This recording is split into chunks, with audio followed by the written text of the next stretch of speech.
This is the Surly Grognards for January 2nd, 2017. This is Peter Bowman, and as always, I'm joined by my good friend and co-host, Eric Carlson. How are you doing tonight, Eric? I'm doing all right. Excellent. Happy New Year, buddy. Hooray! uh, yeah, it's 2017. 2016 is dead. Cheers. Oh boy. Here's hoping 2017 will be, at least in some way, better than 16, though I'm not expecting it to be so. Let's at least hope that we don't get any degradation of quality here. Right. If it can hold even, that would be a win. Sadly. Yeah. At any rate, okay, we're not optimistic. no, dear God, no. I'm not looking at the trend for the past few years, hey. Yeah. At any rate, this week we've got a topic suggested us by Matthew Jones, one of our listeners. Thank you, Matthew. He sent it to us via email, and I'll read off his email. Matthew writes, "Hey guys, now that I've gotten a stable playgroup together, I seem to be running into a problem. My players are starting to complain that all my combat encounters turn out to be ambushes. Now, my reason for this is that the grunts that they are going up against are not completely incompetent, and I'm trying to achieve a little bit of realism. They run away when the party drops half the goons in the first round, and beg for their lives when they can't get away. Also, run-of-the-mill bandits and highwaymen are not the type to have an honor code and fight the party in a pitched battle. That and a 5-man party of murder hobos with 2 warjacks make a spectacle wherever they go, so the, quote, bad guys, end quote, usually know they are coming. Now, the question is, what are some good ways to set up encounters that will seem to the players to be straight-up fight? Just having everything on the board to begin with is too easy because of things like reinforcements, being alerted by the sound of gunfire, and catching the party in a pincer movement is too much fun and has become one of my favorite tricks. The party also can't be bothered to plan ahead to set up their own ambushes or to scout potential enemies without a warjack stomping stealthily through the bushes with them. Also have a Merry Christmas and Happy New Year." All right. Dude, your party members are idiots. Yes. I mean that in the nicest way possible. Yeah, right? Obviously. I mean, but this is to be expected now. They want straight up fights. Fine, give them what looks like one. Like, yes, we have arrayed ourselves in such a way that we are prepared to fight you in a relatively pitched battle, and have totally not set up traps like, I don't know, water-filled tiger pits for your warjacks to remove them from the equation. Yeah. All right, I'm going to start things off here by saying I appreciate the thought of trying to play things in a somewhat realistic and intelligent manner. I actually do. Yes. Here's the problem. Doing that all the time gets really tedious for the players. Yeah. Like, smart enemies are great, and you want to use smart enemies from time to time. I'm firmly in the corner of doing that. Setting traps and ambushes from time to time. Totally get that. But there are times when realism and logic have to take a backseat to letting the players have a bit of a curb stomp battle, where the enemy do line up against them and try to fight them one-on-one, and the players get a chance to shine and be badasses. But you might be doing that anyways. I don't know. All right, so situations where you're likely to get sort of a more fixed, like, logic, but you want to try to keep things a bit more realistic is what I'm getting, though, from the email. So what are situations where you're likely to get fights where the players are going to get a more or less straight-up fight? Because things like that will happen. Sure. Honestly, going into town, not into town, but, like, stumbling across your quarry's base camp before they've had a chance to move it. Oh, sure. Honestly, that sort of ties into the crux of what I was thinking, which is when the opponents have to defend a fixed position. Yes. Now, they might set up some traps and such, and might leave some, like, people in the woods to come in and, like, and help out and such. And I'm a firm believer that if the fight's going too easily and it's supposed to be a tough fight, bringing some reinforcements in is totally reasonable. Yeah. Absolutely. even if you weren't planning it originally. But if you, for example, the party is going off to going off to some place and are trying to like a specific place, like some ruins, to recover something or to go spelunking or what have you, and the enemy if the enemy gets there first, the party arrives and the enemy's there, you know, you know. And the enemy hears the party coming because they've got two jacks with them. Uh, Yeah, of course. Warjacks are not quiet things. no, so, setting up a defensive line makes sense unless they think, it's like, okay, well, we hear Jack's coming. Uh, our options here are stand and fight or, run away. And depending on what the attitudes of the enemy are, they might actually think, yeah, well, hell, fuck it, we'll stand and fight them. We can take them. We can totally take them. Or even they don't have the option of running away. Like, they're more afraid of their boss and losing the position than whatever the players are going to do to them. Like especially if, like, say they find themselves working for a necromancer of some sort. Like, necromancers use souls and magic. That's considerably worse than just being killed by some guys.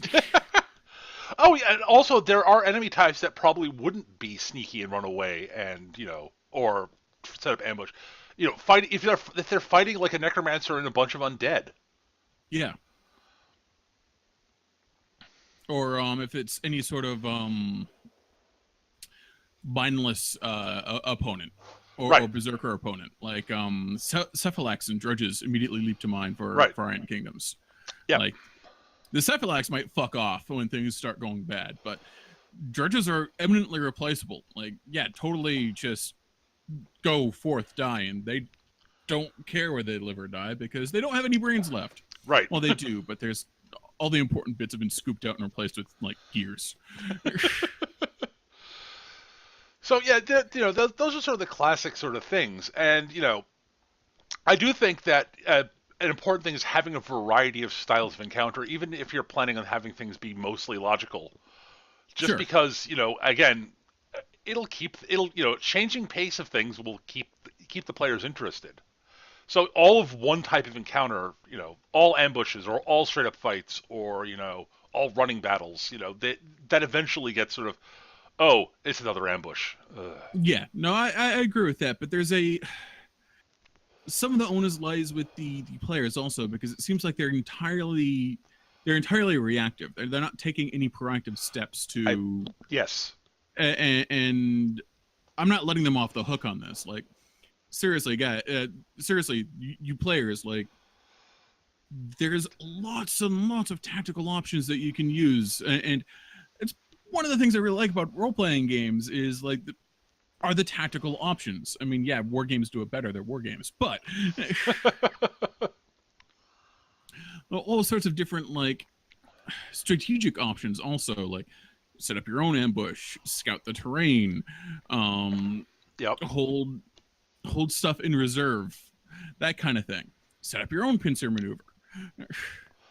Like a bunch of hobos with a pair of jacks. Use the jacks to draw them out, and then, like, have your stealthily or ranged components, like, hide in the back line and move around to flank when they're engaged. That kind of stuff. I mean, it would depend. It's hard to say exactly what they should be doing without knowing the composition of the party, obviously. Well, he mentions gunfire and two jacks, so I'm assuming there's at least some kind of, at least a pistolier or rifleman or similarly, like, range monkey in there. That's fairly typical. The party doesn't have a stealth monkey. I've seen several. Okay, unless they're all me, there's always a stealth monkey. I don't think a stealth monkey's a guarantee. It's just likely. I mean, hell, the Iron Kingdoms campaign, which I ran for you guys, the first incarnation of the party didn't have anybody who was sneaky. That changed when Els switched characters. Oh yeah, I honestly forgot about her Storm Knight. Yeah. Um, Well, she only played it for 2 sessions, so. she only played her for 2 sessions, so yeah, I totally forgot about her. Um, but yeah, okay, fair enough. I've been in one game that did not have a stealth monkey. I've been in games where everyone was a stealth monkey, including myself. No, I've run campaigns. I've run games where nobody was playing anyone's particularly sneaky. So I mean, it happens. It's just uncommon. But even in the original iteration of the IK game, there was there are defined ranged components there. Oh God, yeah, absolutely. With the both Nick's rifleman and Skitch's gun mage. Right. Like they were perfectly, yeah, totally expect to hold them back and have them engage once the battle is joined, or have them soften things up while you set up a nice big like anvil to dash the more offense to crush them against, that kind of stuff. Oh yeah, sure. All sorts of options here. Like seriously, it's a sounds like the players are resting on their laurels instead of A little being bit. proactive in the fights. Sure. I think it's largely on the players, but I do think that there is a little bit of onus on the GM too. Sure. Just because again, even if the players are not doing proper scouting and not doing all this stuff, it's the GM still not every opponent is not even like I mean it sounds like they're mostly fighting Bandits. bandits Yeah. and totally they're not going to stand and fight against a party with two actual jacks. I mean that's Yeah. asking like fighting that straight head on is like unless you have serious numbers advantage is not smart. Or a huge chunk of hubris. Right. And that happens too. I mean, Because what do player characters have that if not hubris? Well, lots of stabby bits, but lots of hubris. They're player characters. so yeah, I mean, I do think that I agree with you completely, Eric. That there's the lack of uh, planning ahead for okay, like honestly, if you keep getting ambushed, I would think that's okay. We keep getting ambushed. What are we doing wrong? Is the first thing that pops into my head. Yeah, I admit this that's exactly completely. my thought. Is okay. How we are walking into every trap these guys lay, and yeah, we're coming out on top. But there's got to be an easier way to do this. Doesn't involve me getting shot in the neck over and over again. And I mean, again, I totally understand that the players would like a straight up fight at some point. I mean, that's a given. I totally get that. Sure, but they can take steps to ensure a straight up fight, to That's force their opponents into a straight up fight. These seriously, you are the players. You are the. players do tend to be I'm frustrated reactive. with the players. Is what I'm saying. I From this know. one letter. I the thing is, players do tend to be reactive. Is the thing. It's just the natural way things tend to go in RPGs.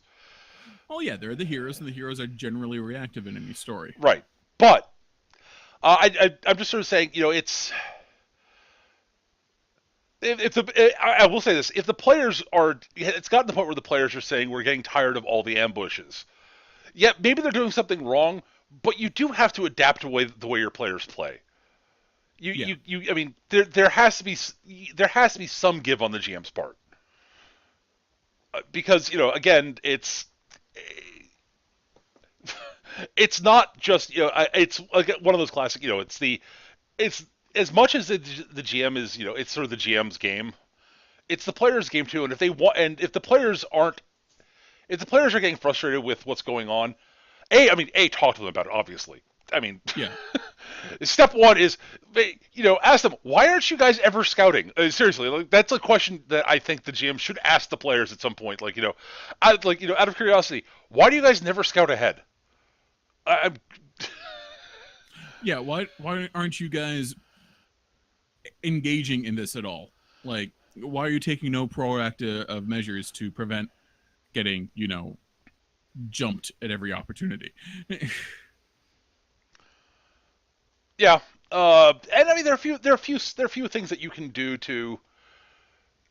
I'm trying to think of ways that to do it without it becoming sort of like accusatory, because that's not going to help. No, that's just gonna set thing. That's just gonna put everyone on their back foot and get all angry and stabby. Well, that's what Um, it'll be. You don't want the players being defensive about things. right. But at the But same time, it's a tough one. Again, I totally get where Matthew's coming from on this. I yeah, totally yeah, get. no, I've been on both ends of this. I've been on the stuck always getting ambushed and like being trying to fix the problem that's getting us ambushed and not finding any solutions, and being the I'm mostly a player, so that's my bag. Yep. So yeah, I've been stuck on getting only ambushed or like just decidedly uninteresting combat encounters. Like I've been there. I certainly understand how that happens sometimes. Yep. And sometimes you're just had a long day, but you're here to game and you just can't be asked to deal with friggin' like coming up with tactics on your own. So you leave it to the other players. And that happens, everyone's on the same fucking boat with that. So you just stumble into every ambush available. And to be fair, it's their party composition does sound like being sneaky is going to be tricky. Even It's not yeah, it's not gonna work necessarily. when you're traveling with two jacks, it's gonna be hard to be sneaky. That said, if you're traveling with two jacks and you have somebody who's sneaky, dear God, those jacks are a great distraction to make it easier for you to sneak. Yes. It's like, hey, look at me over here. I've got giant steam powered robots. So yeah, so if you've got someone who is at all sneaky, uh, the two jacks will make it easier for them to be not noticed. Yeah. And the big thing I will say at this point is, if you do get like one of the players who start doing sneaky stuff and going out like scouting ahead while they're holding the jacks back, don't punish the player for going off on their own in this case. No, no, no, no, no, no. Because that's just going to reinforce what they were doing. And more to the point, that's the player trying to play to their strengths in a party that doesn't necessarily support that aspect of the character very well. Right. So that should be reinforced. Like, yep.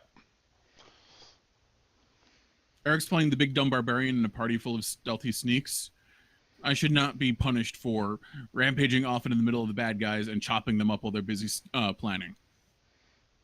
Or punish me for being stupid, but like, guys, it's like 5 mooks and a wizard, and I'm pretty sure you can one shot the wizard. So why don't I just go do that? No, we've got a plan, and it's going to involve like being sneaky and setting up these gas traps. And yeah, well, you guys do that. I'm going to go solve the problem right now.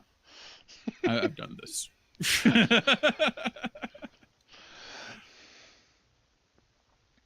So yeah, it depends. He's cunning, but he is tricksy. But he's cunning, but he's tricksy.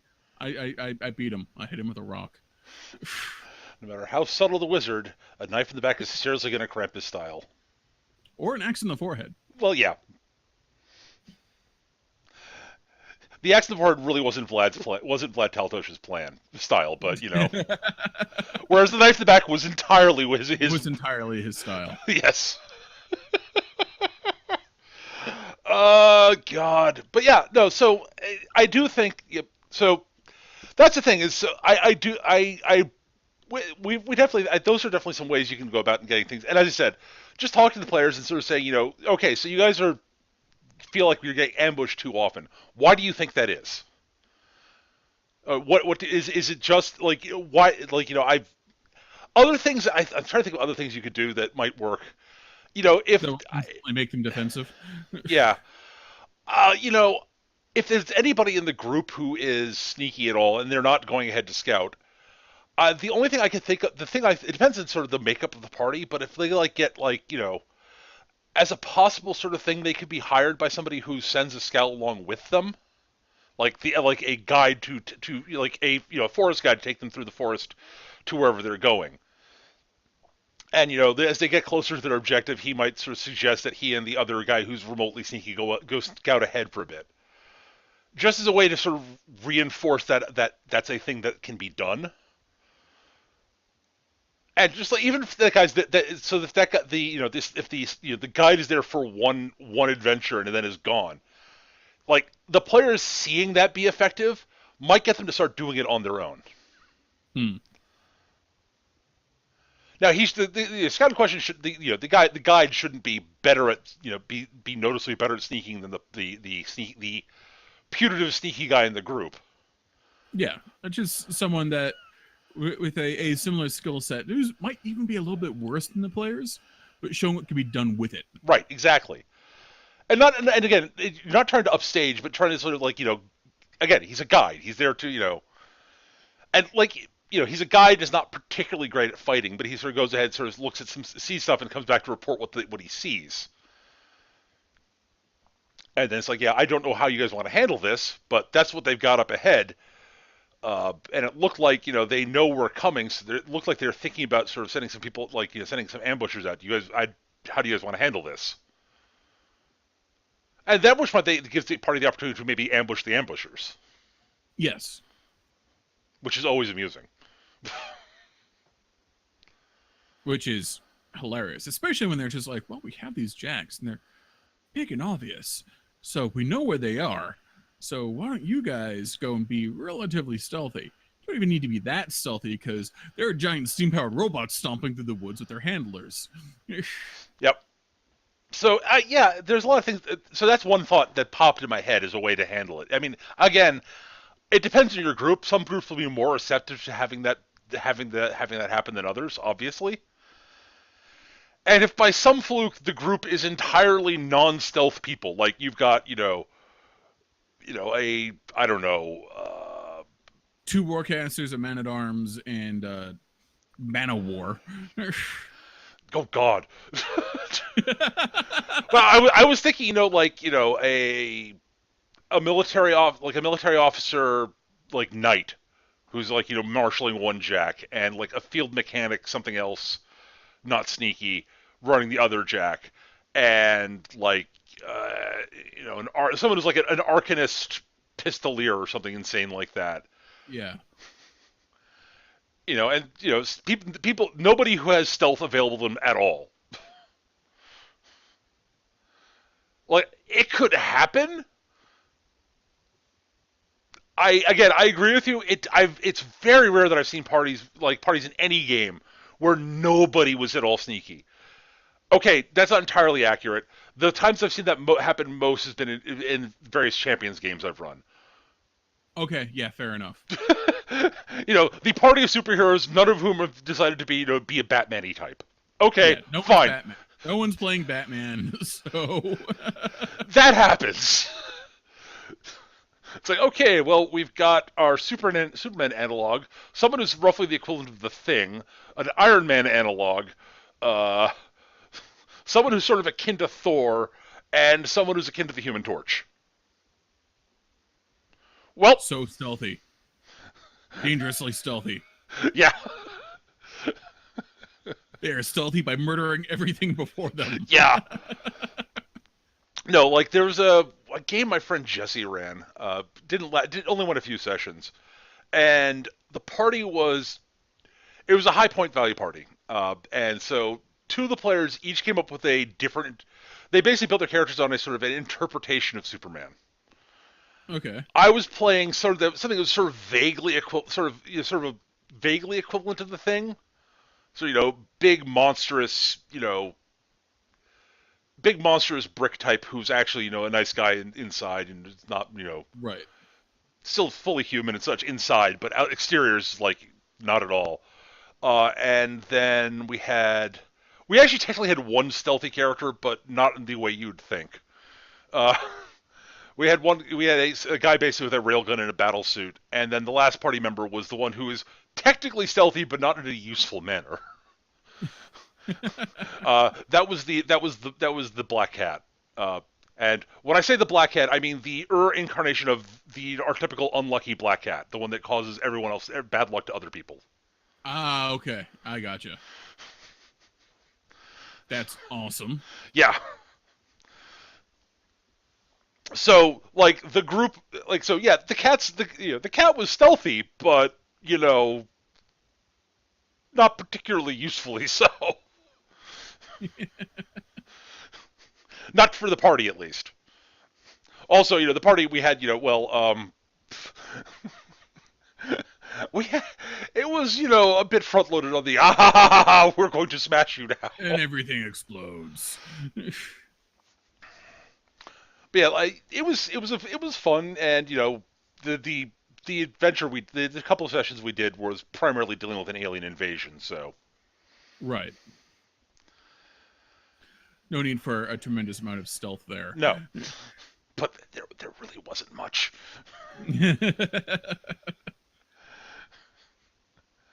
So, but yeah, Yeah, spinning I was off. going to say, like two superhero games you run for the stream didn't have anyone stealth. Then I remembered, oh wait, yeah, John Doe, and yeah, never mind. I don't know what I'm talking about.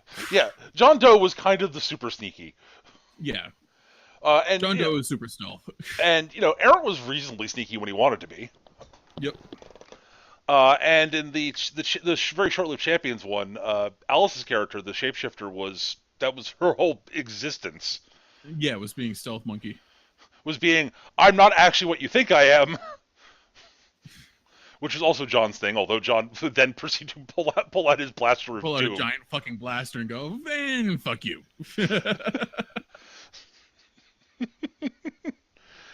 So yeah, but I do think that having a variety of styles of encounter is actually really important in an RPG, in my opinion. If there's going to be significant amounts of combat. Yeah, and yeah, there needs to be a variety of combat because it's going to get stale anyway. Right. Otherwise, not anyway. It's just I you keep on getting ambushed, guys. Clearly, you're doing something wrong. I know. I agree completely. As I said, that happens over and over again. My first thought is, what are we doing wrong? Because clearly we're doing something wrong.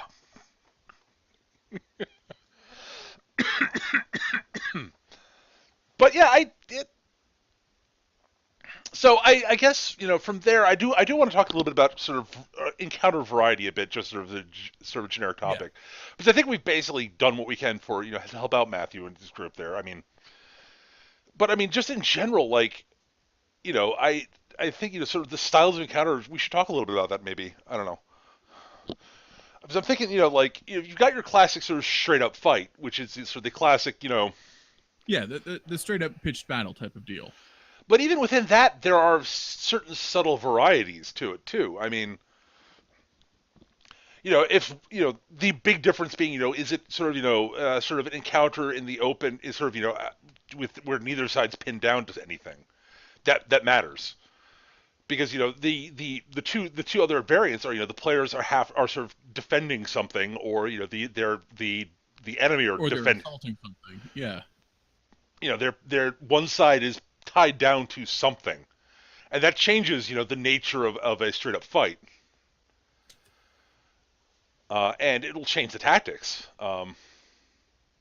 as will obviously the terrain because well, duh. A big pitch battle largely in the open is very different than a big pitch battle in a forest or around a ruined building or what have you.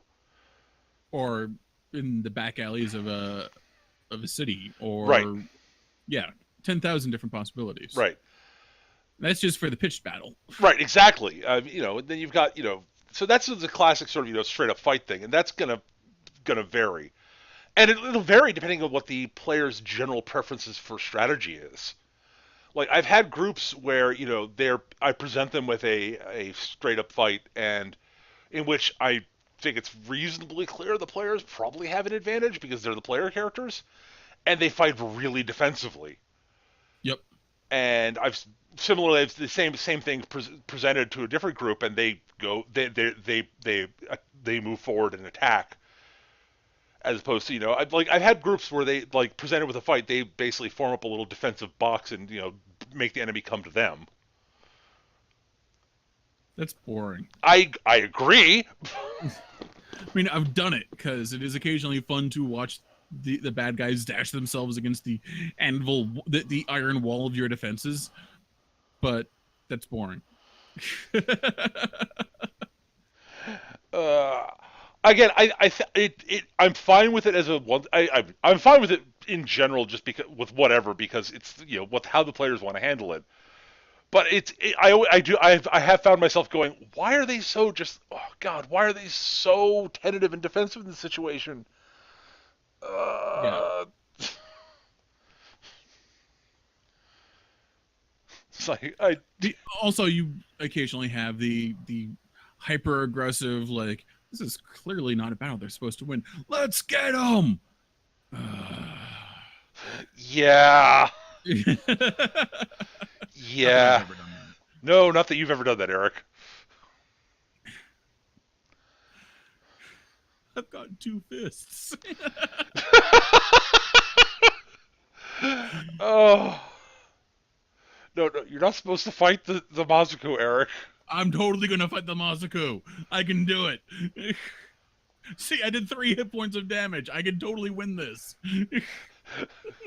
Blat.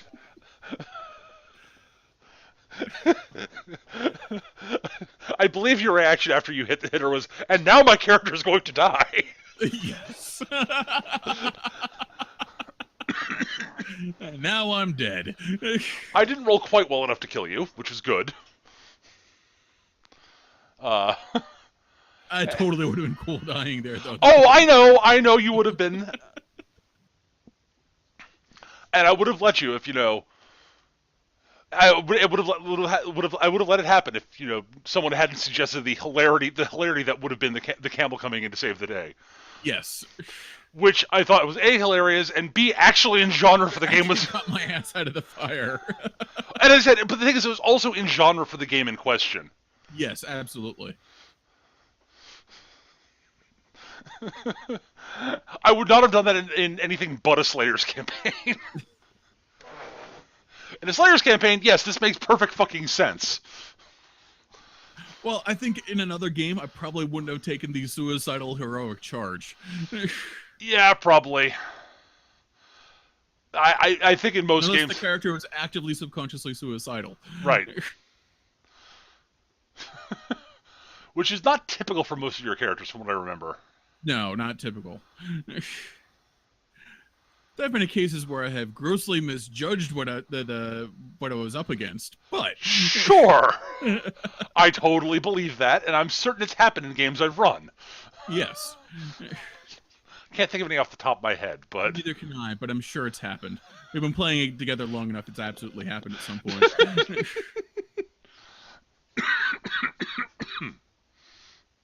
I admit, usually when I've set up a curb stomp battle, I make it abundantly clear that this is a battle the players are probably going to lose if they take it. Because I don't like, I don't like throwing a curb stomp battle at the players and have them, just all of a sudden, wait, we're getting crushed, what the fuck? Yeah. I mean, that has happened. That's usually because everyone involved fucked up their Yeah. fucked up the estimation of what was going on, or just shitty combination of dice. That's the most common one I've seen. But yeah, I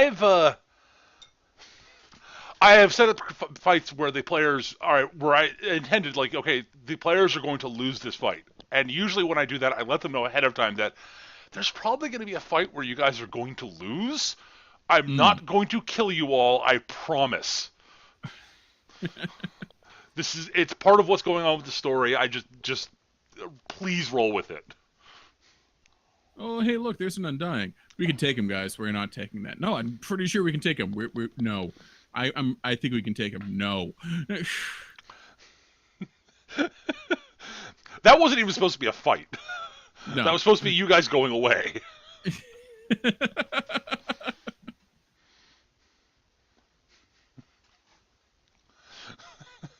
So that you can come back at another time. The joke there was that Grunther was so completely fearless and overestimating his own abilities that, yeah, I think we can take him. Thank God for Alice's Gatorman. Yeah. Going, oh no, we can't take this. We're leaving now. No, we can't take this. Are you saying that the 8 foot tall carnivorous lizard monster with necromantic powers is saying we can't take this? We should leave. See, oh, I clearly have misread this situation. Because Lenoir is never like this. All right, if Lenoir's leaving, I'm okay with leaving. Nah, dudes, we could totally take them. I think we can do it. Shut up, Grunther. Oh. But yeah, I do like the But anyways, so aside from the pitch battle fights, and the offense, defense, and such, uh, I do the two other sort of most common sort of combat encounters I can think of are the ambush one way or the other, Right. and of course, running the much less common running battle.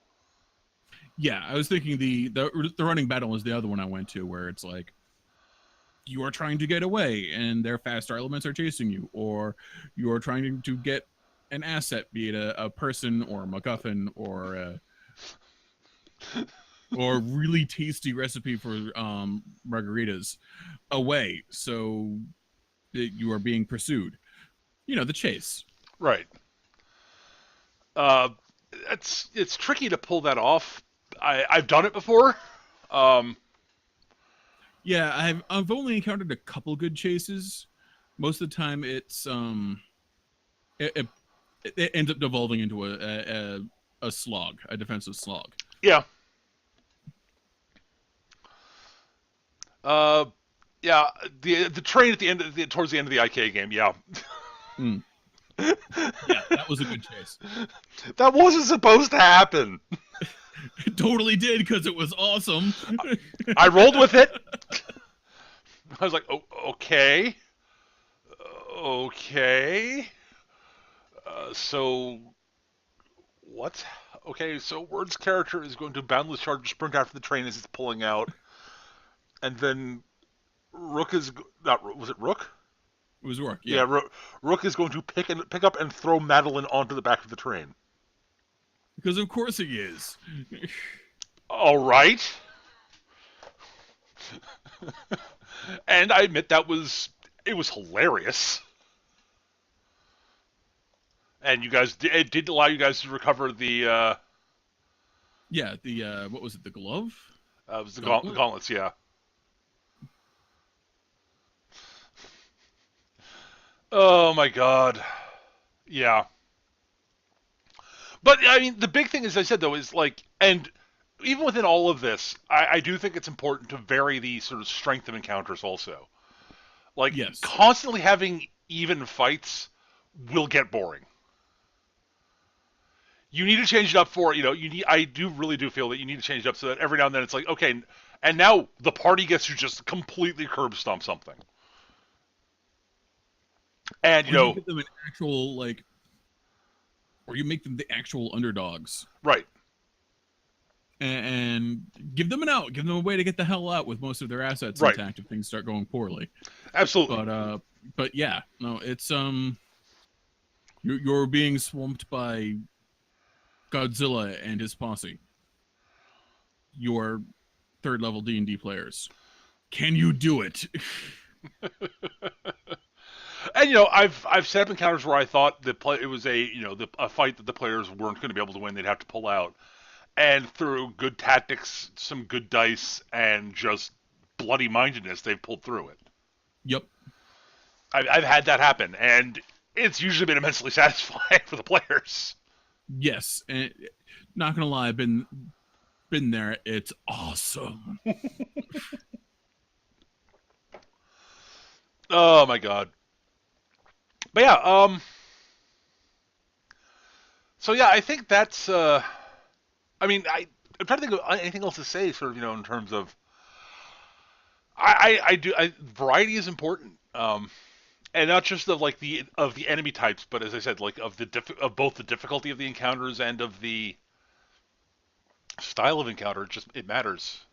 Mm. And as a general rule of thumb, I do find that across the session, it's ideally, if generally feels best if the difficulty of the encounters ramps up as you go, across the session. So like Yeah, you start off with the easier stuff and finish off with the nail biter. that's generally the arc these things go in because, well, obviously, like of course you don't want to. It's nothing is as discouraging as getting completely ruffle stomped right out the gate. Yeah, and also even and if the players can get through it, and then it's just like easy fights from there on out, it's a bit of an anticlimax. Yes. It's like, okay, we got through that fight, and what's left? Oh, So now what? Oh, okay. and now we backhand our way through everything. Okay. I mean, you can do something like start off with a tough fight, have some easy fights for the players to catch their breaths, and then throw another hard fight at them. That also works. Yes. But again, that's changing pace and variety, which is important, as I said. So yeah, I don't know. Yeah. No, I largely agree with you here. Like the changing pace and variety is important. Having different types of encounters is really important, and the players taking some agency in what they're doing Oh God, yes, is absolutely. important. Oh, the other thing I do want to say is just in terms of the way the enemy fights also matters. I mean, Yeah. occasionally fighting against people like enemies who are not tactically sound is important because Yes. not every group of enemies will be tactically smart. Or be led by someone with anything resembling a degree of intelligence. Right. Occasionally, you run into people who are like a group of people. You run into enemies who are both overconfident and not very smart. Yes. It's amazing how often those go together. Oh wow, this guy's not very smart and thinks he is. Oh, oh, you poor bastard. Well, clearly, I'm right. I mean, yeah, of course we can take them. I don't care if they have twice their numbers, are individually much more powerful than we are. We can do it. It's going to be awesome. Because we're awesome. We've been rampant. We're bandits who've been rampaging across the countryside for months on end, and nobody's coming even remotely close to handling us. So what if they have Listen, two? guys, I don't know if anyone's told you, but we're totally the PCs. And why do we all talk in the same voice? Because we're all being played by twins. We're awesome. I don't care if they have multiple jacks. We can totally take them. No, my cunning plan. I'm going to throw these water balloons down their smokestacks, and it'll totally work. Trust me, I saw it once in a play. It'd totally work. No one bothers to tell them they've got little S joints in there, like in toilets, to keep the exact thing to happen. All right. So I think that wraps up that topic. I do want to, before we wrap up tonight, I do want to spend a little time talking about, since it's the first episode of the new year, and it's literally the 2nd of January. Hooray! I think a little sort of retrospective, looking back on gaming stuff we've looked at, stuff we've liked, and for us, what the best things of last year have been in sort of gaming wise, and I don't know, other, and maybe some maybe like media stuff too. Okay. So game sort of some of your highlights gaming wise though over the past year, of various sorts. I'm curious. Let me see here. I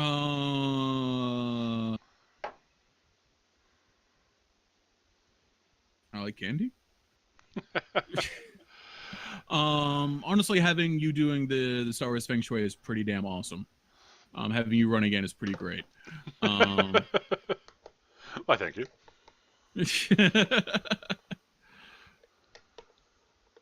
um, on the same note, having Chris on the Tuesday night crew run again is also pretty great. He's not currently right now; it's currently in the hands of someone else in the crew. But when Chris is on, he's really on. When he's off, he's really off. But he was on, so it was pretty good.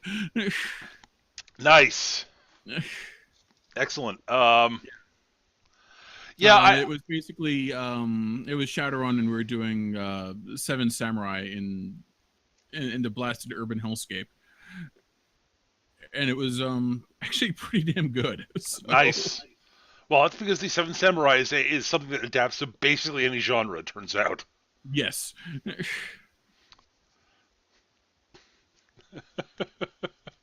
Yeah, I think for me, tabletop gaming wise, I do have to say, finally actually getting off my duff and doing the feng shui Star Wars thing has yeah, been it's been something big for me because it's been something I've been noodling on for literally a decade. yeah. I've known you for most of this noodling process, so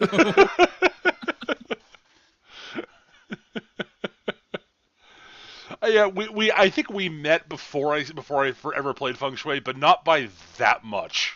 yes. Because I think we met in like '95 or '96, somewhere around there, and I first played feng shui in like '98. No, we definitely met. Like I met you in college, so I think it was '98 that I met you. Okay, no, that makes sense. So it's probably around the same time that I started feng shui, Yeah. and I didn't. I know I didn't think of the Star Wars thing until after I'd been playing for a little while. So, but yeah, No, I remember you mentioning it like a good decade ago. So oh, a long. I definitely did mention it a long while ago. I remember doing that. I mean, yeah. I mean, we've known each other for God, coming up on 20 years. 10,000 years. It's creeping up on 20 years, Eric. This is fucking weird, dude. I just looked at this. I've known most of my circle of friends for a generation. Oh God, they're parts of my Tuesday crew I've known since high school, Eric. My Jesus Thursday crew. Christ, man. Admittedly, I got to know them in like my senior year of high school, but you know, Yes. these are people I've been gaming with since like since like 1992. Wow. Yeah. That's a damn. Yeah. Oh my God. So yeah. Let's see. So for as sort of tabletop stuff, the Star Wars thing's been big. That's the thing for me is I actually getting to try out Fantasy Age was kind of interesting for that one time that one session Skitch ran it. Yes. That Yes. was a highlight. Just to try out a system that I hadn't tried before, which was relatively Yes. new. I enjoyed Fantasy Age. I would like to try that again. I think there's a lot of potential in that system. I like the system. Yeah. I got to try out a couple of games I hadn't hadn't actually played this year. So this year I got to try out a couple of games I'd never played before. Between Fantasy Age, as much as ignoring sort of the scheduling and availability option problems that we had with the I forgot the Myriad Song game that Alice was putatively Yeah. running. Just Where try. she was trying. When she was on, she was on. But there was clearly a lot of like, pretty much that game was cursed. Yes. Yeah, I would agree with that. I mean, hell, there's at least one session I ended up having to bail because I wasn't feeling well. Yeah, like it was just everything that could have gone wrong went wrong. But getting to try that system was really interesting, even if it wasn't Yes. like it wasn't the ideal system for me, but I thought it was interesting. There's another system with a lot of potential. I think I need to be in the right mood for that genre of sci-fi. Right. Very much the 70s prog rock concept album. Yeah. World, what was which is awesome, but not always something I want to have. Right. Were there any other games I tried that I hadn't tried before this year? I don't think so. Pathfinder game again on the with the Tuesday crew was also really good, but that concluded this year. It didn't had been going for a while beforehand, and Pathfinder doesn't count as a new system, I guess. It's really just 3.75. It really is, and it's been out for a while. But I mean, if you hadn't played it before, Yeah, I hadn't played it before, but it was pretty much exactly what I expected, which is 3.75. Yeah. Um, Perfectly serviceable, perfectly serviceable, and shored up by good game masters and fun characters. right. Yeah, as we've said before, almost any system. If you got a good game master and players who are zenning with the game and having fun, basically any system will work. Yeah, Hell, with a good game master and good players and everyone's sort of in tune with their character concepts and in tune with the campaign concept and everybody's having fun. Hell, even Palladium would be playable. yeah. There's yeah. I suppose that could be true. The system, Eric, neither Eric nor I likes even a little bit. That is a system that would quickly begin, even with all of that like perfect storm of stuff. The system itself would quickly begin to wear on me to the point where I would be irritated. I had that happen with First Ed when we tried the retro First Ed D&D, and I was like, okay, yeah, this is great. Everyone's doing a great job being bang up and everything, but Jesus Christ, do I hate this system? Yeah. Something else. Well, it's one of those cases. This would be a great game if it was in a system that I didn't hate. Yeah. I've been there. Yeah. So I guess in terms of tabletop, that's about it. Any video games that were new this year that stood out for you?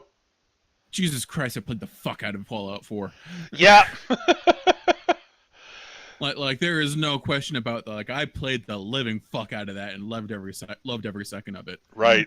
Nice. Yeah, I that was a game that was a game that you clearly liked more than I did. Yes.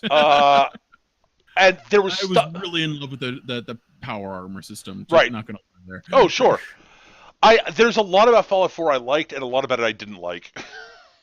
So it ended up being sort of like, yeah, we've had this discussion. We spent an episode talking about Fallout 4. Yeah.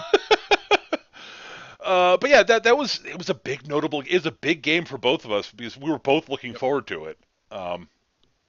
Because it was Fallout, which is a setting we both adore, and it was set in our hometown.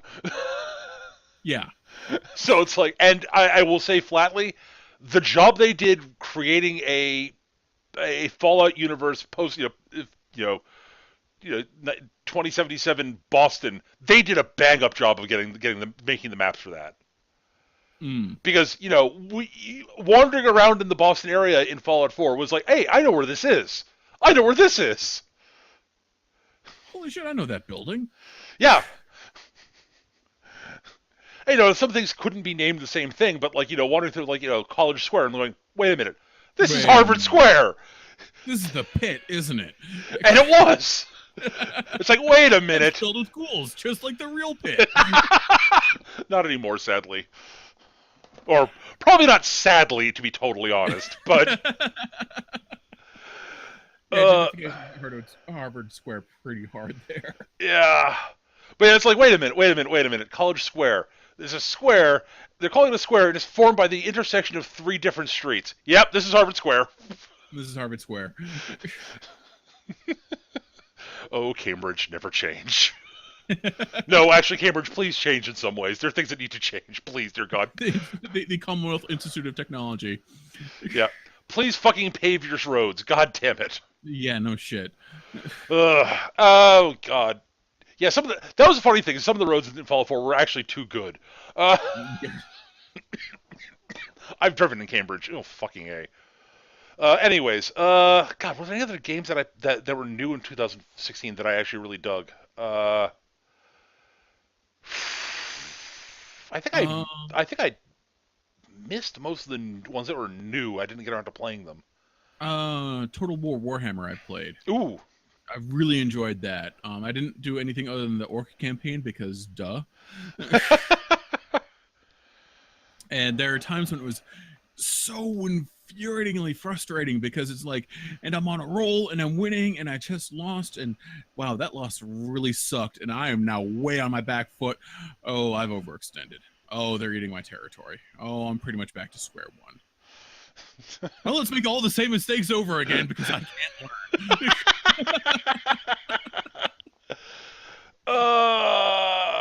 God, I'm trying to think of the other games, the other new games I played. Vermintide came out last year, Yep.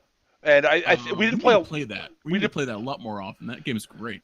yeah, it was definitely it was the bit we played was really neat and it was fun. God, I played a little bit. I tried out Rocket League. That's fun. It's a game I would like to play. I would like to. I think I would like to like more than I do. I think Mm. it's a really good and really fun game, but I couldn't get myself fully into it. God, what else came out last year that I played? Uh, Yeah, I've been kind of behind on in the video game land, honestly. oh, Stardew So Valley. Stardew Valley was. I didn't play a ton of it, but I was really impressed by what they did. So Stardew Valley is a sort of vaguely it's reminiscent of Harvest Moon, okay. and it was made by one dude, Oh, cool. and it's really well done. Um, and I played a fair bit of Subnautica that hasn't officially released yet. The Yeah, I other, haven't tried that out yet. yeah, I'm going too soon. cool. And the last one, I guess the last sort of newish game that I played at all was, I guess, I played Stellaris some, and thought that it was an interesting attempt at combining a sci-fi 4X game with a sort of grand strategy game. It was more approachable than most of the grand strat games in that it was then all approachable. Ye gods. But I admit most of my gaming last year was stuff I'd already played outside of Fallout 4 Yeah. or had been playing for a while. Same here, or stuff that had been out for a while because it ended up being cheap. Yeah. Um, Wanted to try out The Witcher 3 despite the fact I didn't like Witcher 2. I know I'm weird. I just can't get past the combat system.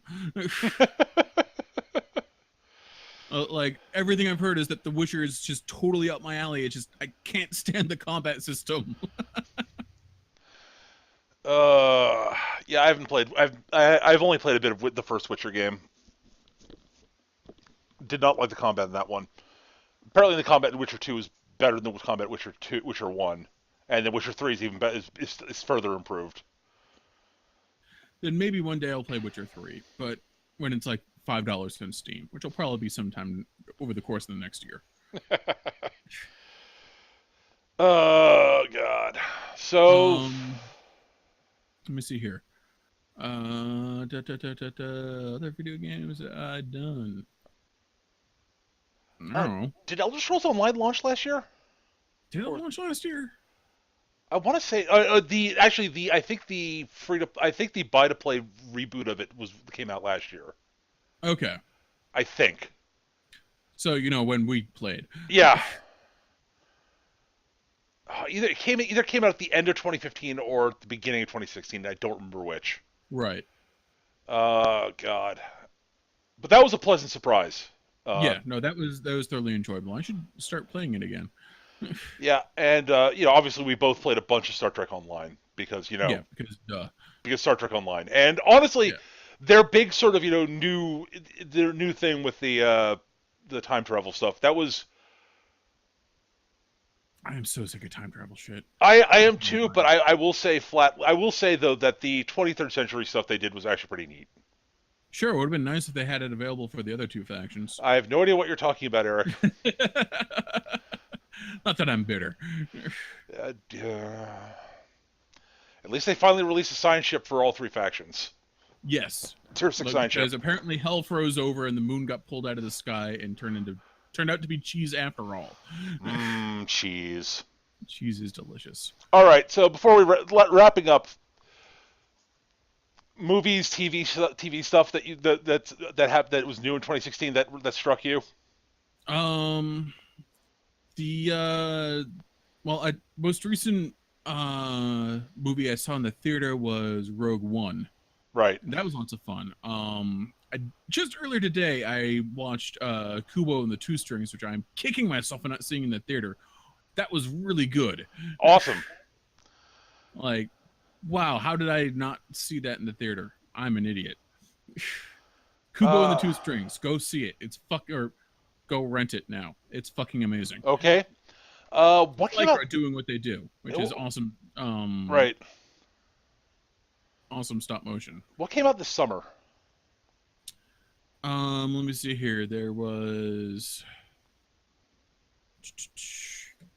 Doctor Strange. There must have been another Marvel movie that came out in the summer. There's always a Marvel movie that comes out in early summer. That wasn't Captain America. That wasn't Civil War, was it? It might have been. I didn't see it yet, so I can't. I'm trying to think of anything I saw this summer. Oh, Star Trek Beyond was this year. I still haven't Oh seen that yeah, yet. yeah. That was let me say this. It was better than any of the next gen Star Treks. That's not saying a lot. Damning with faint praise. I yeah Um and it was better than both Star Trek 2009 and it, Into Dumbness. yeah. Was Deadpool this year? This past year? Yes, Deadpool was early this year, I think. Yep. Okay. Dead. I can say that was a wonderful. That was a movie that surprised me in a good way. That was a really yes. That movie was so wonderfully violently hilarious. It was a good movie. I Yes. really enjoyed it. I'm not a Deadpool fan, and I really enjoyed it. And despite all these sort of mocking, like the way they sort of mockingly said it was a love story, it was. Yeah. It actually was a love story and a good one. In terms of TV stuff I watched, wasn't new this year, but I finally got around to watching Jonathan Strange and Mr. Norrell, which I thought was fantastic. Yep. Uh,